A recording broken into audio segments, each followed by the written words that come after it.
Welcome. Before you enter into the mirror, I would like you to take a deep breath and allow all of your mental barriers to become vulnerable to the messages you're about to receive. On this journey of life, we all have experiences, good, bad, and indifferent, that mold us into the individuals we are today. While trotting through life, we get caught up in all of its wonders, and seldom do we look and reflect on the paths we hold so dear. Join me in the mirror as we discover life's lessons through unruly reflection.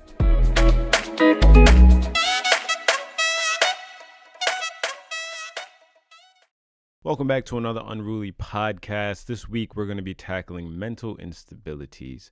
Today, we're going to speak about my past experience with mental instabilities. And I think the first place that we should start is, what are mental instabilities? Mental instabilities are the things in your life that challenge or alter the way you feel, the way you behave, the way you think, and the way that you outwardly act. Many of us struggle with mental instabilities that we cover up due to wanting them not to be there.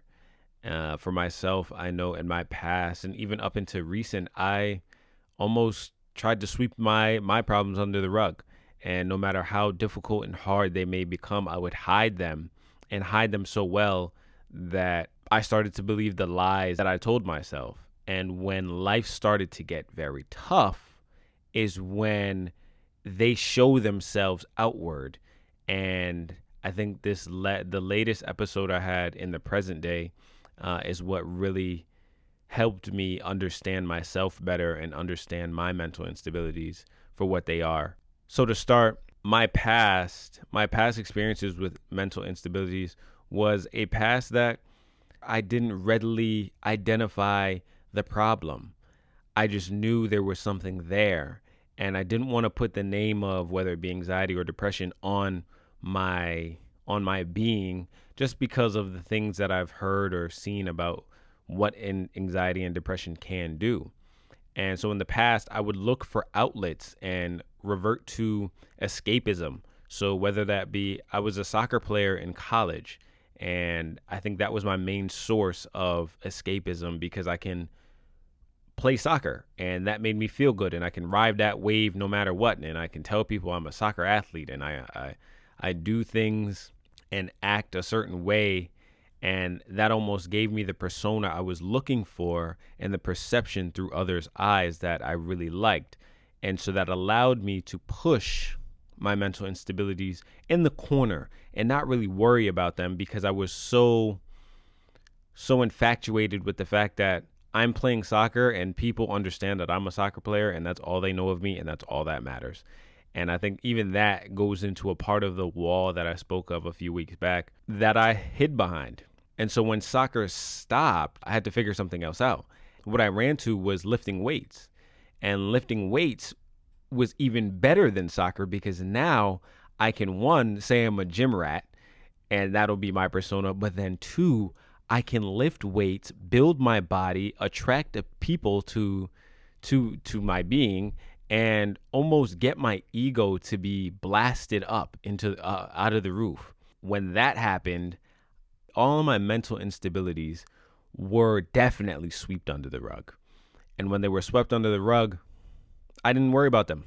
I didn't worry about what was going on. I didn't worry about how people thought about me. I didn't think about anything else but lifting weights, getting attention, and doing all of the things that I could do with that lifting of weights allotted me to do, without having to open the bag of my mental instabilities.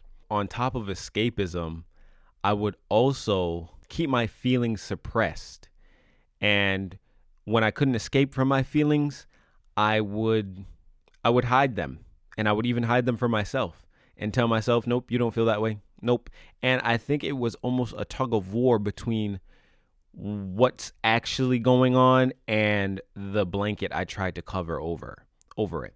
And that was an internal war, because that was a back and forth. And the result to that internal war was really me losing myself and not being able to really hold on to something concrete, because it was always me hurting deep down, and then the other part of me that tried to cover it up so that people didn't see my hurt. And what I continued to learn was that no matter how much pain you try to cover up, you still show the pain that you're going through, regardless if you lie to yourself or not. Your eyes don't lie. And all it takes is one person to really study you. And I mean, study you to a T where they know your behaviors. And a lot of this comes from friendships, this comes from relationships, this comes from teachers, parents. People recognize what's going on in your life no matter how much you try to cover it up. And I think in the past, I would cover it up thinking that wasn't possible. And I'm so great at hiding these things that no matter who thinks they know me, they don't know me because I put up this persona in this wall. And in the past, that definitely worked for some people, but it certainly didn't work for the few that knew me and really paid attention to what was going on in my life. So my mental instability bag, if you will, is really comprised of three things: anxiety, depression, and a conscious transformation. Anxiety for me is a rabbit hole, and I tend to overthink things. And when I overthink, I lead myself down a dark path that usually ends up with me worrying. Worrying and being anxious can definitely cause problems when it comes to living my daily life. Because I think what anxiety does on my life is it allows me to overthink and then create scenarios that don't happen. For example, I was in Japan and a man was following me, someone I don't know. He was walking behind me, and he walked behind me for a few blocks, and whatever turn I took, he took. And when I walked into a store and came back out, he was still waiting there. And the first thing I thought was, this dude's trying to kill me. And in that moment, I literally felt like there was nothing I can do. And when I walk out the door, I'm going to die. What ended up happening was I walked out of the door. The guy greeted me and said, "Hi, I've seen you for the past couple of days. Are you from America?" To which I responded, "Yes, I am." And he asked me, "Is it possible for you and I to work out?" Because he saw me in the gym. And literally, from my anxiety and being anxious, I totally thought that the guy was going to just take me out of the census. I thought he was going to take me out. But he wasn't. He was asking a genuine question. And to many, yes, that may sound like the far extreme, but I think that is what anxiety does. It takes you to extremes that literally will not happen and are just figments of your imagination. But because I had anxiety, it pushed me to a place of being scared to walk out of a store.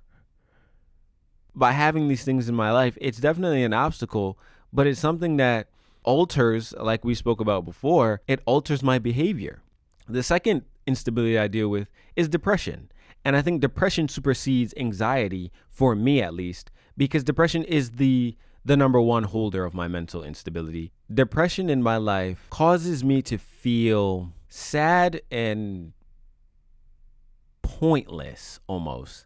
And I know it sounds bad, but these are things that go on in my mind all day. And so depression doesn't allow me to be happy. What I've learned and studied was that in the past, depression gave me the outlet to exclude myself from gatherings. For example, when being on a soccer team, there would be lunches, there would be dinners, there would be times where the team collectively comes together, almost just communes and eats and just speaks and talks about whatever's going on. But for me, depression played the role of, I'm in my room. Sorry, I'm in my room. I'm not leaving. I'm not going anywhere because I didn't want to. It has that hold on me that I didn't want to go anywhere. I didn't want to do anything. I don't want to see anybody. I don't want to talk to anybody. I don't even want to go outside. I don't want to look at the sky. I don't want nothing. I would close the door, the blind, everything that was darkness in my room, and maybe my LED lights to have some color. But that's it. I didn't want to do anything. And so that's what depression had on me. Depression is nothing to play with because it has taken me to lows, very low lows. And there's nothing that you can do about it if you don't stretch your hand out for help. And so back to point one, which is sweeping it under the rug can be very detrimental to just your daily living and let alone your life. Because these are things that, let's say no one decides to look at you and figure you out. No one decides to take the time out to try to understand you. You don't have that person that's reaching out to you and sees your mood being altered by something. When I was sweeping it under the rug and trying to hide it, it felt like it was only happening to me. And it was no one I could reach out to because I was hiding it. And God forbid I break my cover and someone figures me out. And now I'm vulnerable. That'll feel worse, quote unquote. With these two instabilities in the past, covering them up was the option that I went with. And in many circumstances, I missed out on a lot of opportunities to enjoy my life and a lot of experiences that could have altered certain things that I currently deal with. So if you're going through the mental instability of anxiety or depression, I think the first thing we have to do is understand that it's okay and it's a part of us. No one can take it out of you. No one can remove it. It's not something that's going anywhere, but it's going to stay here for the long haul. And all we have to do is continue to live, open our eyes in the morning, and know that it'll be okay, but we can't pretend. The third mental instability that kind of altered my present being was the conscious shift. And the conscious shift, when I say the conscious shift, I mean I started to realize who I was, where I wanted to go, what life meant to me, what was going on in my life. All of these things got brought into my space and my being at once. And this all happened in Japan. I went to Japan in 2019 and I stayed there for 6 months. And in the 6 months, I really did some self-reflecting, which then was the catalyst to self-awareness. And when self-awareness smacked me, it was like my life was then turned upside down. I no longer wanted to have an ego. I no longer cared about lust. I no longer wanted to have enemies. I reached out to about 50 people, apologizing, not looking for friendship, but apologizing to them for whatever traumas I may have caused them in their life. And so this conscious shift and transformation, I call it a mental instability because in the past, all the way up until my present day, it's turned my life so far upside down that I have to rebuild who I am. And in the construction of rebuilding who I am, I feel lost, as if you don't know yourself. You know you're living, you know you have a spirit, you know what's going on, but you don't know who you are in the moment because you no longer depend on the walls and the lies that you've built yourself in your perception of yourself on. Having my life shifted upside down through self-awareness, yes, was amazing. It was great. It really helped me understand what life is and what life should mean to me. But what it caused was obstacles and challenges of finding something to hold on to, finding something to live for, because it sent me into a space of its own rabbit hole.